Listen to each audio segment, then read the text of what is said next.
Assalamualaikum warahmatullahi wabarakatuh. Selamat pagi dah 9.33 pagi. Masih lagi bersama Lu dan Pian pada waktu ini. Diharap semua tenang-tenang, ceria-ceria dan bersemangat selalu untuk mengharungi hari Khamis anda, InsyaAllah. Dan kita dah sampai satu segmen untuk satu hebahan program. Kalau kita biasa dengar tentang boycott, dulu ramai yang tahu kalau boycott, tahu apa nak diboycott, untuk apa, untuk siapa, kenapa dan sebagainya. Tapi kita panjangkan sikit, dia jadi boycott, divestment and sanctions. Untuk itu kita bawakan tetamu kita pada hari ini, Profesor Dr. Muhammad Nazari Ismail, selaku pengerusi BDS Malaysia ataupun Boycott, Divestment and Sanctions, dan juga mantan Dekan Fakulti Perniagaan Universiti Melaya. Assalamualaikum. Waalaikumsalam warahmatullahi wabarakatuh. Khabar kita? Alhamdulillah.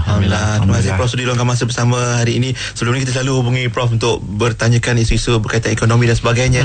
Hari ini Prof datang dengan penuh semangat nak hebahkan, nak bagi tahu kesedaran bersama tentang BDS. Kita pernah buat dulu ni, memang pernah buat boycott ni, tapi sekejap sangat. Dia punya tempoh tu kan. Tak tahulah sebab apa. Mungkin dia punya semangat tu sekejap, seketika saja. Dan mungkin untuk awal ni kita nak ingatkan balik, Prof yang Prof boleh sebutkan sikit tentang BDS Malaysia, pergerakan BDS Malaysia, lepas tu erti BDS tu sendiri dan bagaimana peranan BDS di Malaysia itu dan kaitannya dengan peringkat antarabangsa. Silakan Prof. Terima kasih. Sama. Okey.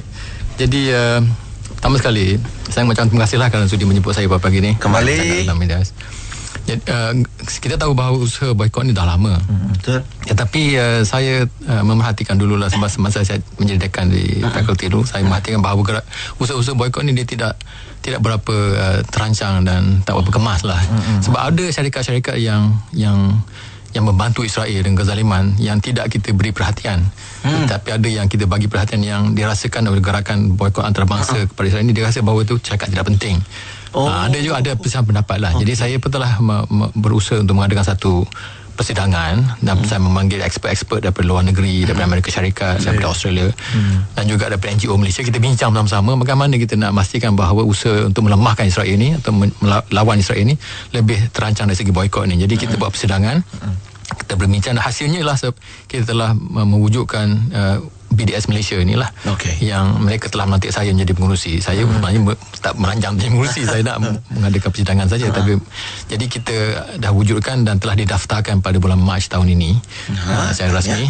Jadi BDS ni, Boycott, Divestment and Sanctions, saya sebut tadi adalah satu usaha antarabangsa yang dipelopori oleh masyarakat Madani Palestin sebenarnya pada tahun 2005. Jadi kemudian telah disokong oleh masyarakat antarabangsa, terutama sekali di Eropah dan Amerika Syarikat.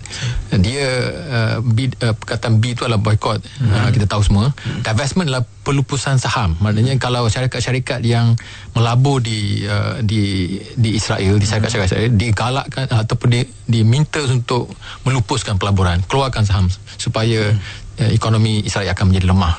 Dan akhir sekali adalah sekatan. Jadi kita nak menyekat Israel daripada terlibat dari segi perdagangan, dari segi diplomatik dan sebagainya. Kita nak sekat dia supaya dia akan terpencil, sebab dia sebuah negara yang haram dan juga negara yang melakukan berbagai-bagai bentuk kezaliman terhadap rakyat Palestin. Jadi itulah dia BDS. Latar belakangnya, makna kata bukan sekadar boykot. Kalau di kalangan pengguna mungkin boykot itu berkesan untuk memberi tekanan kepada Israel sendiri, Prof ya. Tapi bila kita ada divestment dan juga sanction, itu maknanya peranan kita lebih besar ataupun kesan dan impaknya juga lebih besar. Dan kita fahamkan ada juga non-Muslim pun turut support BDS ni di luar sana, Prof. Betul ya. Jadi sebenarnya yang paling aktif sekarang ini yang saya nampak, saya kaji adalah di Amerika Syarikat dan di Eropah. Dulu dia tak apa kuat, sekarang ni sangat kuat. Dan juga di Jepun, saya baru jumpa seorang aktivis Palestin dari dia orang Jepun. Dia menyokong perjuangan Palestin sebab dia melihat kezaliman berlaku di sana, dan dia telah menubuhkan pertubuhan dipanggil Palestinian Forum, tapi dia ketuai oleh orang Jepun dan berusaha dalam gerakan untuk memboikotkan Israel. Dia telah, sebagai contoh, di Jepun ni dia telah berjaya menyekat sebuah syarikat Jepun daripada membuka cawangan di Israel. Supermarket Jepun. Dia kata jangan pergi sana sebab banyak kezaliman, kita boykot, dan syarikat Jepun telah bersetuju tak buka cawangan di. Suaranya didengar. Maknanya program ataupun gerakan ni merupakan gerakan antarabangsa, bukan saja di Malaysia. Bukan saja, tapi dia bukan dia rangkaian, dia rangkaian. Bukannya sebuah organisasi ada bos dia sampai tidak. Ada HQ dia. Saya sebagai pengurusi BDS Malaysia tidak perlu untuk jawab. Tidaklah dia duduk di bawah siapa-siapa.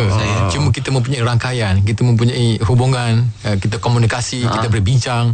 Jadi supaya usaha kita ni lebih terancang, lebih berkesan. Lebih terancang tu penting. Sebab sebelum ni juga setiap tahun saban tahun akan diadakan juga program-program BDS, Prof ya. Cuma kali ni bila ada satu pertubuhan atau organisasi, dia lebih terancang dan teratur, dan mungkin ada pelaksanaan dan perancangan. Nanti pasal perancangan nanti kita tanya hujung nanti. Cuma mungkin Prof boleh kongsikan sikit konflik Asia Barat dan dikaitkan dengan Palestin, sempadannya, dan Zionis dan Yahudi, serta siapa yang sebenarnya harus membantu sahabat dan saudara kita di Palestin. Ada yang kata orang Arab, biarlah orang Arab lah tolong, macam tolong kan. Kita tengok je. Jadi macam mana agaknya peranan sebenarnya dan apa yang berlaku sebenarnya? Jadi betul, sekarang ini kezaliman yang berlaku di Palestin ini telah berlaku selama berdekad-dekad, maknanya semenjak daripada sebelum Perang Dunia Kedua lagi sebenarnya. Kalau kita baca sejarah, satu buku yang tulis oleh Profesor Ismail Faruqi dulu. Jadi kalau kita baca, dia telah berlaku semenjak sebelum Perang Dunia Kedua, dibantu oleh British, di mana askar British telah membantu orang Zionis daripada Eropah datang untuk merampas tanah orang Palestin. Jadi kemudian apabila berlaku Perang Dunia Kedua dengan kezaliman yang berlaku di Jerman, di mana Hitler telah membunuh orang Yahudi, jadi ramai lagi lah orang Yahudi daripada Eropah pergi pindah ke Palestin dan merampas tanah orang-orang Palestin. Jadi dia membunuh mereka, berlaku kekejaman dia, di mana orang-orang Palestin dah diserang, dibunuh, ada yang dirogo dan sebagainya untuk menakutkan mereka. Sebab itulah ramai orang Palestin terpaksa berpindah dan menetap di kem-kem pelarian di Lebanon, juga di Jordan. Kita tahu mereka ni lari sebab mereka telah diserang dan dibunuh. Itu berlaku. Jadi sebelum Perang Dunia Kedua, kemudian selepas bila Israel diwujudkan negara haramnya pada tahun 48, lebih teruk lagi lah kezaliman terhadap mereka. Kenapa dia berterusan? Sebab mereka, kezaliman mereka ni tidak ditentang oleh masyarakat antarabangsa. Itu masalahnya. Jadi dia telah dianggap sebagai sebuah negara yang sah. Alhamdulillah negara Malaysia masih lagi tidak menganggap mereka negara yang sah. Kita tidak mempunyai hubungan diplomatik. Tetapi negara lain, termasuk negara Arab tadi, dia telah membuat hubungan dan sebagainya. Kenapa? Jadi yang saya nampak ialah salah satu sebabnya ialah negara-negara tersebut dia bergantung kepada negara luar, khasnya daripada Amerika Syarikat lah. Sebab ekonomi mereka teruk. Contoh macam negara Mesir, dia banyak corruption, dia duit banyak habis dibazirkan sebagainya. Dia perlu duit untuk membayar subsidi makanan sebagainya. Dia dapat bantuan daripada Amerika Syarikat. Mesir adalah negara yang kedua banyak jumlah foreign aid, bantuan daripada Amerika Syarikat yang kedua. Yang pertama adalah Israel. Israel dapat banyak bantuan daripada Amerika. Yang kedua adalah Mesir. Mesir. Jadi apabila dia banyak dapat duit daripada Amerika, dia kena dengar nasihat daripada Amerika Syarikat. Amerika Syarikat bagi tahu dia, kamu buat macam ni. Dia pasang akur lah. Sebab itulah Mesir banyak dengar cakap Amerika dan bekerjasama dengan Israel untuk menzalimi orang Palestin. Itu masalahnya. Begitu juga negara lain, negara yang lain, dia takut kepada Amerika Syarikat sebab dia bergantung dari segi ekonomi, terutama sekali bergantung dari segi ekonomi ni bahaya. Kita kena bebas dari segi ekonomi supaya kita tidak perlu takut. Kalau kita bergantung kepada mana-mana pihak lah dari segi kewangan dan sebagainya, memang kita akan kedengar cakap seperti orang hutan dengan alung lah. Alung suruh macam-macam boleh ikut je kan. Itu masalahnya. Tapi bila dah terikat, nak lari pun susah. Jadi sekarang masyarakat antarabangsa dia terlampau fikirkan tentang ekonomi, tentang kemajuan ekonomi dan sebagainya, nak ekspor sini ekspor sana, berniaga. Dia takut tersekat. Itu masalahnya syarikat-syarikat. Itu cabaran kita sekarang ni. Sebab itu dia masih berterusan. Sebenarnya kalau disekat, kita telah lihat dalam sejarah bukti di mana sebuah negara yang zalim telah akhirnya terpaksa bertukar polisi zalim mereka. Itu South Africa yang menzalimi orang-orang kulit hitam dahulu pada tahun 50-an 70-an 60-an dulu memang kita tahu. Tetapi apa yang berlaku, masyarakat antarabangsa memberi tekanan memberi tekanan kepada South Africa. Kamu tak boleh buat macam ni. Kalau tidak, kami boykot kamu. Sehingga South Africa tak boleh menyertai pertandingan sokan antarabangsa. Dia pandai main rugby, tak boleh masuk pertandingan rugby antarabangsa. Dia ada atlet tak boleh masuk Olimpik dan sebagainya. Akhirnya dia rasa lemah, dia rasa jiwa dia tertekan. Di pulau. Tak ada orang nak apa hubungan dengan mereka. Akhirnya dia give up. Akhirnya dia bertukar negara tersebut. Dan akhirnya rakyat kulit hitam telah mempunyai hak yang sama dengan orang kulit putih. Itulah kesan daripada boykot. Masyarakat antarabangsa kena bersama. Jadi sekarang ini masyarakat antarabangsa dah mula sedar lah. Sebenarnya sekarang ni kalau di Amerika Syarikat dulu, saya pernah belajar di Amerika Syarikat dulu tahun 80-an. Memang kat sana dulu kalau sebut sokong Palestin, kamu akan ditekan lah. Kita akan teruk kena attack. Dululah. Tapi sekarang ini ramai orang berani dah. Dia berani untuk bercakap tentang kezaliman Israel. Baik. Berani. Walaupun kena tekan juga. Tapi orang makin berani, makin ramai sekarang ini. Support Palestin juga dalam masa yang sama. Dan termasuk di kalangan mereka juga orang Yahudi. Itu yang interesting. Okey. Termasuk. Maknanya yalah, ada perbezaan antara Yahudi dan juga Zionis kan? Ada beza dia. Kita nak minta Prof jelaskan seketika nanti. Perbezaan Zionis dan Yahudi. Dan baru ni teringat pula ni ada bola klub Celtic, macam mana mereka angkat juga bendera Palestin walaupun FIFA kata jangan angkat bendera Palestin. Mereka menentang pusaran bola dari Israel. Prof, maknanya kata orang bukan Islam pun sebenarnya turut menyokong, cuma lagi perlu dirancang dengan baik. Sekali lagi kita akan sambung juga macam mana gerakan BDS ini dan juga beza Zionis dan Israel. Yahudi. Di mana pagi? Ini Kim FM, pilihan utama anda. 9.46 minit pagi, bersama lagi dengan yang berbagi Profesor Dr. Muhammad Nazari Ismail, pengerusi BDS. Apa itu BDS? Persatuan Boycott, Divestment and Sanctions Malaysia, yang merupakan organisasi yang memberi tumpuan ataupun memberi tekanan kepada negara Israel supaya menghentikan kezaliman terhadap rakyat Palestin. Cuma nak tahu beza juga Prof, beza antara Yahudi dan juga Zionis ni. Terima kasih. Jadi kalau kita tengok sejarah, orang Yahudi ini dah lama duduk di dalam masyarakat Islam, kita tahu kan. Semenjak dah duduk kat Madinah. Bahkan salah seorang daripada pembantu kepada pejuang Islam yang terkenal itu, Salahuddin Al-Ayyubi, pembantu khas dia, tabib dia adalah, nama dia Maimonides, Maimun nama dalam bahasa Arabnya. Dia adalah orang Yahudi. Dan dia tidak masuk Islam tetapi dibenarkan untuk beramal dengan agama dia. Dia tulis banyak buku tentang agama Yahudi dan menjadi pemikir Yahudi terkenal sehingga hari ini. Saya bercakap dengan orang Yahudi, dia quote buku oleh Maimonides. Dia duduk dia sebagai tabib kepada Salahuddin Al-Ayyubi. Jadi orang Islam melayani mereka dengan baik, tak kacau. Sebab apa? Orang Yahudi dulu dia tak lawan dia tak lawan orang Islam. Jadi orang tak lawan kita, tak ada masalah. Betul kan? Jadi di Palestin juga dulu ada orang Yahudi, dan negara Arab yang lain ramai orang Yahudi.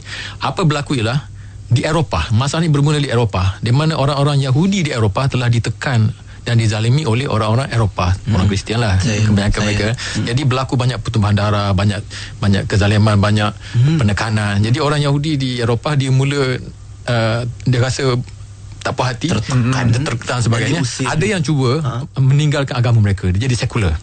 Dia panggil reform Jews. Tapi mereka Yahudi. Dia Yahudi tapi dia dah tinggal amalan dia dan tukar nama dia, kemudian tidak beramal dengan agama dia, dia sekular. Dia panggil nak jadi assimilate, nak masuk dalam masyarakat Eropah, jadi orang Eropah. Tetapi tak diterima oleh Eropah sebab orang Eropah ni rasis. Dia kata kamu orang Yahudi, kamu tak layak duduk bersama kami. Jadi akhirnya apa berlaku ialah ni sebelum Perang Dunia Kedua ni, sebelum apa yang Hitler buat lagi ni, apa yang berlaku ialah orang Eropah dia rasa kesal, orang Yahudi di Eropah rasa kesal, dia menubuhkan sebuah gerakan dipanggil gerakan Zionis. Pengasasnya nama dia Theodor Herzl nama dia. Pada tahun 1897 dia mengasaskan sebuah gerakan dipanggil Zionism. Jadi Zionism ni dia nak mengajak semua orang Yahudi Eropah untuk keluar dari Eropah, pergi sebuah tempat, duduk di kalangan mereka sahaja. Dia mengajuklah lebih kurang buat tempat sendiri. Buat kampung sendiri. Jadi orang Eropah pula dia tengok ini peluang, dia nak menghancurkan masyarakat Islam, buat kacau. Dia pun bagi tahu kepada orang Zionis yang ni, kita akan bantu kamu buat negara di Palestin.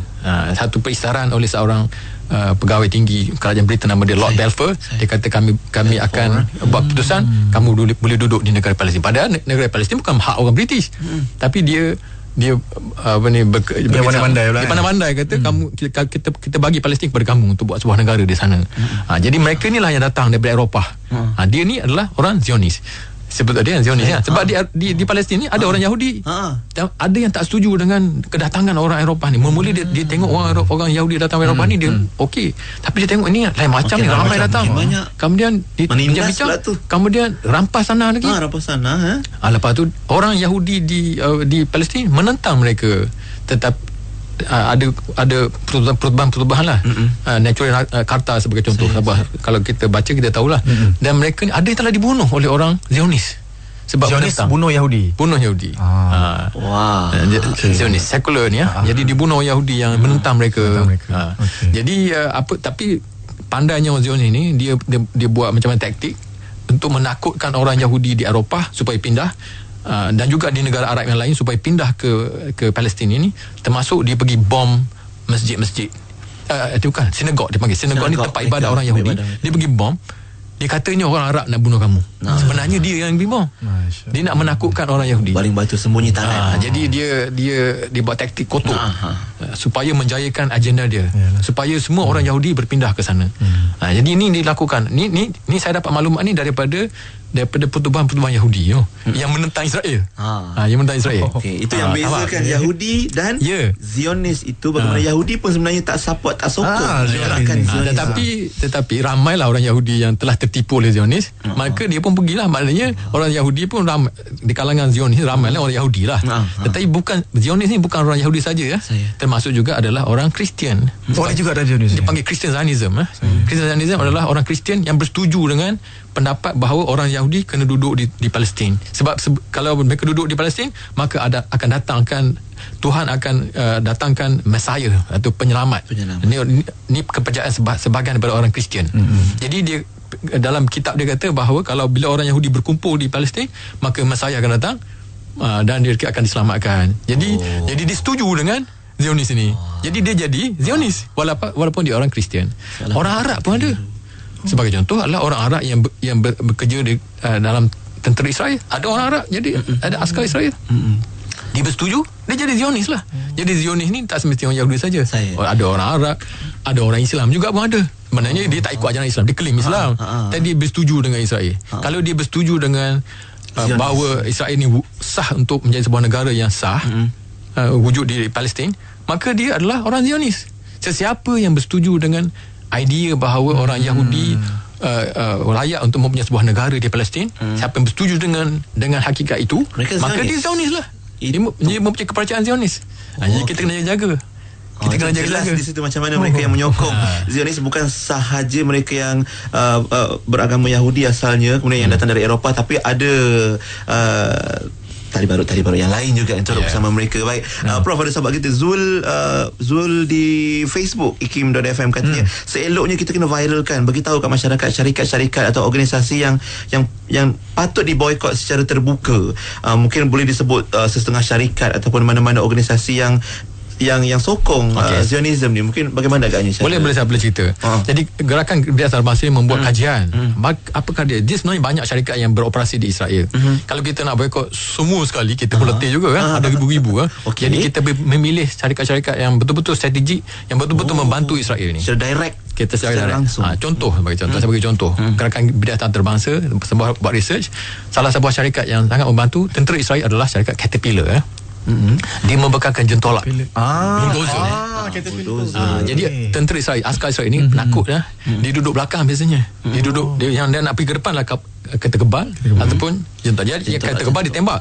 Yang meruntuhkan rumah-rumah orang Palestin, kampung di Gaza tu, yang jadi padang terkukur tu, itu adalah jentolak. Jentolak dia besar 64 tan. Dia punya berat dia besar. Dia bom pun tak lut dia kata kan. Peluru memang tak lut lah. Dia benda khas dan dibuat daripada jentolak Caterpillar. Okey, dibekalkan oleh Caterpillar kepada tentera Israel. Jadi dia guna, ada ribu-ribu ni tentera ini yang digunakan dengan begitu berkesan untuk menzalimi. Jadi sekarang ini gerakan antarabangsa kata kita kena pastikan bahawa Caterpillar ini dia tak dibenarkan lagi membantu Israel. Jadi, macam mana kita nak buat? Kita kena beritahu kepada dunia bahawa Caterpillar ni syarikat yang zalim, yang membantu kezaliman. Jangan bagi dia bisnes. Jangan pergi bisnes. Itu salah satu daripada tekanan yang kita sebuah syarikat. Contoh. Ada lagi syarikat lain yang orang mungkin terkejut dengar lah. Syarikat Hyundai ya. Hyundai daripada Korea. Dia juga membekalkan jentera. Dia panggil apa, crane yang meruntuhkan rumah. Dia orang Palestin tak dibenarkan bina rumah. Terutama sekali West Bank Tepian barat. Jadi di tepian barat ni dia nak pastikan orang Palestin merana supaya pindah keluar. Supaya dia dapat tanah itu. Jadi nak buat rumah tak boleh bagi. Dia kena minta permit dia tak bagi. Orang Israel dia buat settlement banyak-banyak. Orang Palestin tak boleh buat rumah. Bila buat rumah dia akan datang robohkan. Macam mana dia robohkan? Dia menggunakan jentera. Siapa bekalkan jentera dia? Antara syarikat yang membekalkan, satu Caterpillar, yang kedua adalah Hyundai. Kalau tak percaya tengok dalam YouTube. Banyak kes-kes rumah-rumah diruntuhkan oleh tentera Israel dengan menggunakan jentera yang dibekalkan oleh Hyundai. Jadi kita mengajak, kita beri gerakan bidah antarabangsa telah menulis surat kepada Hyundai bagi tahu dia. Tapi dia nak bisnes ni pasal dia terus membekalkan. Jadi kita bagi tekanan lagi supaya jangan bekalkan jentera kamu kepada tentera Israel. Jadi maknanya apa yang BDS harapkan daripada rakyat Malaysia sendiri, Prof? Untuk boycott ni. Kita buat lagi. Kita bersama-sama memberi tekanan kepada syarikat-syarikat tersebut lah. Ada lagi lebih senang macam Hyundai itu kita tahulah apa itu pula. Saya memang mungkin tak belilah kereta Hyundai lah Yang kedua, yang ketiga adalah syarikat HP, Hewlett Packard. Dia adalah syarikat komputer. Dia ramai orang tak tahu. Dia membekalkan sistem IT kepada semua cabang tentera Israel. Navy dia, Air Force dia, juga yang di darat dan sebagainya. Dia apa untuk